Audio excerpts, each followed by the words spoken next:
ሰላም እንደምን አላችሁ ውድ የያያ ኮንስትራክሽን ቤተሰቦች እንዴት ናችሁ? ዛሬ እንግዲህ የምናወራው ስለ ቢል ኦፍ ኳንቲቲ ነው እንዲሁም ደግሞ ኳንቲቲ ሰርቬይ በመባል ይጠራል። ቢል ኦፍ ኳንቲቲ ምንድነው? ያሉት አድቫንቴጆች ብትጠቀሙት እናንተ በስነ ስርዓት ብታሰሩት የምታገኙት ጥቅም ምንድናቸው የሚሉትን የምናየው ማለት ነው። አብራችሁን ቆዩ።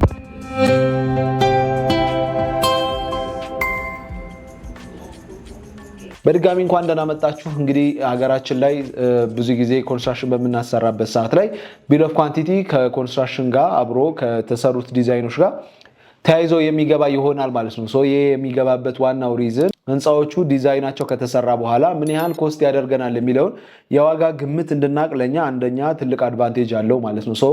የኮስት ኤስቲሜሽናችንን ሙሉ ለሙሉ በደንብ በስነ ስርዓት ቢል ኦፍ ኳንቲቲ ከተሰራ እንግዲህ በጥሩ ሁኔታ ከተሰራ ኤስቲሜት እንድናደርግና ምን ያህል በጀት ኮስት ሊያደርገን ይችላል የሚለውን የምናይ ይሆናል ማለት ነው። አድቫንቴጆቹ ምንድናቸው? እናንተስ ማወቅ ያለባችሁ ነገርና አስቀድማችሁ መጠንቀቅ ያለባችሁስ ነገሮች ምንድናቸው የሚሉትን ዛሬ የምናወራ ይሆናል ማለት ነው። እንደተለመደው እንግዲህ ለዩቲዩባችን አዲስ ከሆናችሁ ያያ ኮንስትራክሽን ለማታውቁ በተቻለን አቅም በየሳምንቱ ሁለት ቪዲዮዎች እየሰራን ለእናንተ እንግዲህ በኮንስትራክሽን ኮንቴንት ሪሌትድ የሆኑ ቤት ለመገንባት የምታስቡ ካላችሁ ለእናንተ እንግዲህ ቆንጆ የሆኑ ኮንቴንቶችን ይዘን እንመጣለን። ያው ሜንሊ ትልቁ ስራችን አዌርነስ ነው። ሰብስክራይብ ካላረጋችሁ ቪዲዮአችንን ሰብስክራይብ ብታደርጉ በጣም ትረዱናላችሁ ብዬ አስባለሁ። ወደ ዋናው ሐሳባችን በምንሄድበት ሰዓት ላይ እንግዲህ ቢል ኦፍ ኳንቲቲ ጠቀሜታው ምንድነው ነው? እንግዲህ ብዙ ጊዜ አገራችን ላይ እንዳልኳችሁ ዲዛይን ከተሰራ በኋላ ቢል ኦፍ ኳንቲቲ የዋጋ ግምታችንን እንድናውቅ ያደርጋል። ግን ብዙ ጊዜ ቢል ኦፍ ኳንቲቲ ሲሪየስ ተደርጎ ሲሰራ አይታይም። ምክንያቱም ዲዛይን ከተሰራ በኋላ ክላይንት ብዙ ጊዜ ፎከሱ ስላልሆነ ቢል ኦፍ ኳንቲቲ ምን ያህል ኮስት ያደርገኛል የሚለውን እዛ ላይ የሚያገኝ ስለማይመስለው ዲዛይኑንም የተቀበሉትም ሰዎች ወይም ስራውን የሚሰሩ ሰዎች ቢል ኦፍ ኳንቲቲውን አንዳንድ ሰዎች ያው ሁሉም አይደለም አንዳንድ ሰዎች ቢል ኦፍ ኳንቲቲውን በደንብ ዲቴል ቁጭ ብለው ሰርተው የእናንተ ህንጻችሁ ኮስት ይሄን ያህል ነው ቢሏችሁ ለእናንተ ሞር ስራ ይቀልላችኋል ማለት ነው። ጊቭ ኦር ቴክ ከዛ ላይ 20% 25% ኮስታችሁን ከፍ ሊያደርግ የሚችሉትን ፋክተሮች ታሳቢ ያደርጋችሁ እናንተም ደግሞ መጨረሻ ላይ ፊኒሺንግ ላይ ስትደርሱ ሜቢ ህንጻችሁን በኳሊቲ የሆነ ማቴሪያሎች ወይም ደግሞ ትንሽ ሌክዠሪ በሆኑ ፕሮዳክቶች ከፍ አድርጋችሁ በምታሰሩበት ሰዓት ላይ እንደነዚህ አይነት ቫሪዬሽኖች ሊፈጠሩ ይችላሉ። ቢል ኦፍ ኳንቲቲ ዲዛይኑን እንደተሰሩት እነዚህ አርኪቴክቸራል፣ ስትራክቸራል፣ ኤሌክትሪካል፣ ሳኒተሪ እንደምንለው እንዲሁም ሜካኒካል ዲዛይን እንዳለ ሆኖ እንደነዚህ ዲዛይኖች ሊታይ ይገባል ማለት ነው። ጋይድ የሚያደርጋችሁ ግንባታችሁን በምታሰሩበት ሰዓት ላይ ምን ያህል ሜትር ኪዩብ አለው፣ ስንት ሲሚንቶ ነው የምንጠቀመው፣ ምን ያህል ብረት ነው የምንገዛው፣ ምን ያህል ኬጂ ነው ብረታችን የሚሉትን ነገሮች ባለ 8 ስንት ብረት ነው የምንፈልገው፣ ባለ 10 ስንት ነው፣ ባለ 12 እነዚህ እያልን እያንዳንዳቸውን ዳይሴክት አድርገን የሚቀመጠው እዛ ላይ ስለሆነ ለእናንተም በጣም ክሊር አውት ይሆናል ማለት ነው። እንግዲህ የቢኦኪው ንባብም እንዲሁም ደግሞ ትሬኒንጉን መውሰድ የምትፈልጉ ተማሪዎችም ካላችሁ ኦንላይን ክላስ ስላለ እሱንም ቼክ ማድረግ ትችላላችሁ ማለት ነው። እንግዲህ የመጀመሪያው ጠቀሜታ ኮንትሮል ዩር በጀት ወይም ደግሞ በጀታችንን ኮንትሮል እንድናደርግ ይጠቅመናል ማለት ነው። ገንዘብ ዝም ብሎ ገስ ከምናደርግ በቢል ኦፍ ኪው የሚሰራ ከሆነ ግን ገንዘባችን ወዴት እየሄደ እንደሆነ በደንብ አንደርስታንድ እናደርገዋለን። ቅድም እንዳልኳችሁ አንድ ፕሮዳክት ስንገዛ ምን ያህል ሜትር ኪዩብ ኮንክሪት ነው የምንሞላው። ሌትስ ሴይ ፋውንዴሽናችን ላይ በምንሰራበት ሰዓት ላይ ፋውንዴሽኑ ሲሞላ ኮንክሪት ምን ያህል ኮንክሪት ሜትር ኪዩብ ነው የሚሞላው የሚለውን ከታወቀ የሲሚንቶ መጠናችንን የጠጠር መጠናችንን የአሸዋ መጠናችንን እናውቃለን ማለት ነው። ለነዛ አስቀድመን ዋጋ ገንዘባችንን ማዘጋጀት እንችላለን። እንዲሁም ደግሞ የብረት መጠናችን ፋውንዴሽን ላይ ለፋውንዴሽን የሚያስፈልጉት ብረቶች ተብለው እያንዳንዱ ተከፋፍለው ስለተቀመጡ በጀት እናደርጋለን ማለት ነው። የምናወጣውን ወጪ ኮንትሮል እንድናደርግ ይረዳናል ማለት ነው። ሁለተኛ እንግዲህ ፕሪቨንት የሚያደርገው ኮስት ሰርፕራይዞች ይባላሉ። እነዚህ ኮስት ሰርፕራይዝ ማለት ህንፃዎች በምታስገንቡበት ሰዓት ላይ ህንፃችሁን ያልጠበቃችሁት ወይም ደግሞ ድንገተኛ የሆነ ኮስቶችን ሊመጡባችሁ ይችላሉ እና እነዛ ነገሮች ከኮንትራክተር ጋር አንዳንዴ ሲያጨቃጭቁ ይታያል። ይሄንን ነገር ሰርፕራይዝ የሆኑ ኮስቶች እንዳይኖርባችሁ የቱ ጋ ነው ሚስ ያደረግነው፣ የቱ ጋ ነው ያልተሰራው ወይም አዲሽናል የተሰሩ ስራዎችስ የትኞቹ ናቸው የሚሉትንም አስቀድማችሁ ማሰራት ትችላላችሁ። ወይም ደግሞ ኦልሬዲ ከተሰራ በኋላም ደግሞ በስነ ስርዓት ቢል ኦፍ ኳንቲቲ ተሰርቶ ከኮንትራክተሩ ጋር ቁጭ ብላችሁ ዲስከስ የምታደርጉበትን መንገድ ይረዳችኋል ማለት ነው። በሶስተኝነት እንግዲህ ለዋጋ ለማወዳደር በጣም ይረዳል። ቢል ኦፍ ኳንቲቲ እንግዲህ መኖራችሁ የተስተካከለ ቢል ኦፍ ኳንቲቲ ከሆነ ምንጊዜም ሰጀስት ማድረጋችሁ ቢል ኦፍ ኳንቲቲ ተሰርቶ ካለቀ በኋላ ሌላ ሶስተኛ ወገን ሪቫይዝ እንዲያደርገውና ቼክ እንዲያደርገው። ምክንያቱም ቢል ኦፍ ኳንቲቲ ከአንድ ሰው በላይ ወይም 2-3 ሰው ይባላል እና ሙሉ ኳንቲቲ ሰርቬይ ስታሰሩ በተቻላችሁ አቅም ከተሰራላችሁ በኋላ ሌላ ደግሞ ኤክስፐርት ካለ ትንሽ ብር ነው የምትከፍሉት 5000 10000 ብር ከፍላችሁ በደንብ ዲቴይል እንዲታይላችሁ ማድረግ። አንዳንድ ጊዜ ምንድነው ቅድም እንደነገርኳችሁ ኬለስ ሆኖ የሚሰራ ስራ ጨረታውን እናንተ ካወጣችሁ በኋላ ኮንትራክተሮች እዛ ላይ ነው ዋጋ የሚሞሉ። ኮንትራክተሮቹ ወደ ምን እንደሚሰሩ አያውቁትም።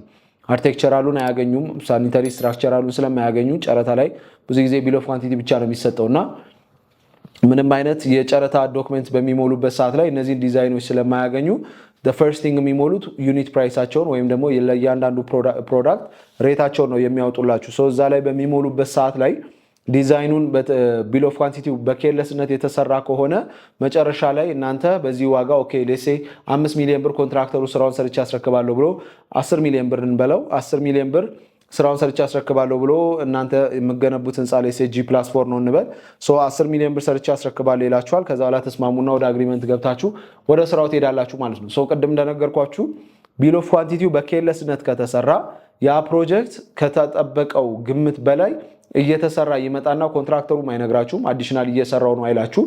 መጨረሻ ላይ ኤክስኪዩትድ ወርክ ይባላል።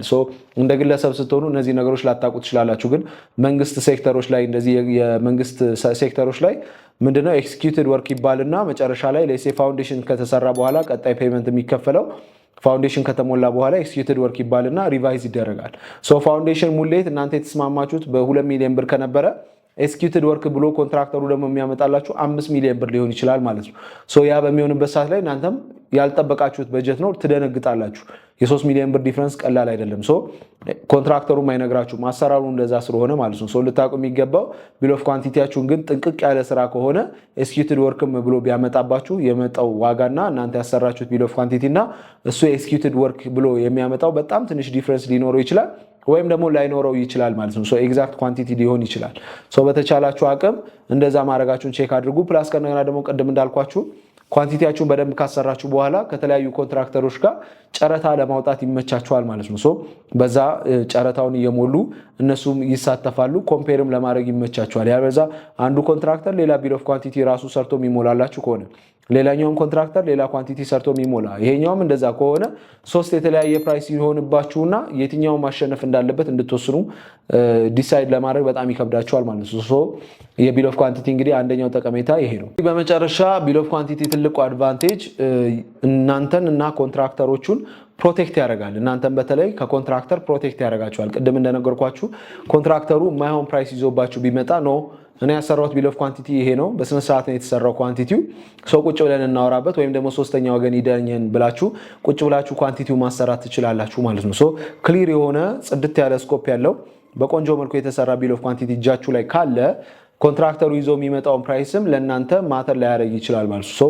እናንተ ኮንፊደንት ከሆናችሁ ቢል ኦፍ ኳንቲቲያችሁ ላይ ኮንትራክተሩ የፈለገ ዋጋ ጨምሮ እንኳን ቢመጣ ነው የተሰራው ስራ ይሄ ነው፣ እኔ እጄ ላይ ያለው ቢል ኦፍ ኳንቲቲ ይሄ ነው፣ በዚህ መልኩ ነው መነጋገር ያለብን ብላችሁ ካልተስማማችሁ ሶስተኛ ወገን እንዲዳኛችሁና ቢል ኦፍ ኳንቲቲዎቹ በደንብ ቼክ እንዲደረጉ ማስደረግ ትችላላችሁ ማለት ነው። ይሄንን እናንተን ከኮንትራክተር ይጠብቃችኋል ማለት ነው።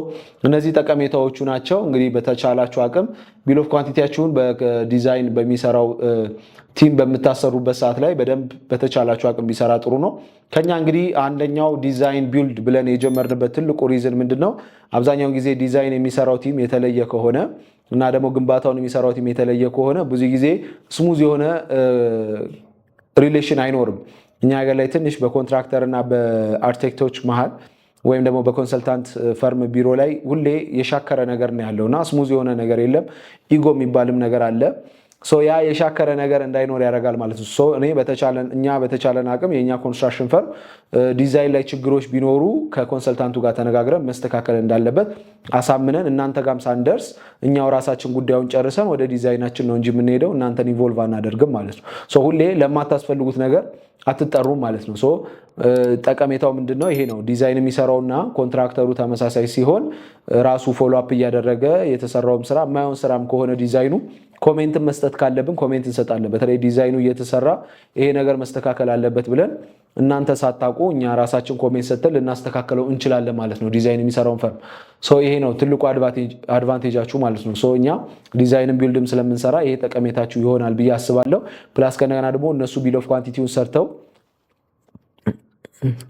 ፕላስ ከእንደገና ሲስተር ካምፓኒያችን ዲዛይኑን የሚሰራው ካምፓኒ ማለት ነው ዲዛይኑን ሰርቶ ቢል ኦፍ ኳንቲቲ ይዞ ቢመጣ ቀጥታኛ ለእናንተ አንሰጥም። የኮንትራክተር ፕራይስ የእኛን ፕራይስ ደግሞ ማወቅ ስትፈልጉ የምናደርገው ነገር ምንድነው ራሳችን ገብተን ቢል ኦፍ ኳንቲቲውን ደግመን ሪቫይዝ እናደርጋለን። ይሄ የሚረዳው መጨረሻ ላይ ወደ ጭቅጭቅ እንዳይወስደን ወይም ደግሞ እኛ የሰራነው ስራ ይሄን ያለው ከኪሳችን ይሄን ያህል ብር አውጥተናል ክፈሉን ብለን እናንተን ከበጀታችሁ ውጭ አናደርግም። አድቫንቴጁ ምንድነው እኛም ዲዛይኑን ከሰራን በኋላ ቢል ኦፍ ኳንቲቲው መልሰን ሪቫይዝ አድርገን አይተን ይሄ ነገር መስተካከል አለበት ብለን ከነገና አስተካክለን ሪቫይዝ አድርገን ነው ወደ እናንተ የምንቀርበው። ያንን ቢል ኦፍ ኳንቲቲ ይዛችሁ እናንተ ከፈለጋችሁ ማጫረስ ይችላላችሁ። ወይም ደግሞ የኛን ፕራይስም ሰምታችሁ ወደ ስራ መግባት እንችላለን ማለት ነው። ለነበረን ቆይታ ከልብ አድርጌ አመሰግናለሁ። ስለቆያችሁ ከኔ ጋር ቴንኪዩ በጣም ማለት ፈልጋለሁ። ዩቲዩባችን እንደተለመደው ሰብስክራይብ ካላረጋችሁ ሰብስክራይብ ማድረጋችሁን አትርሱ። መልካም ቀን።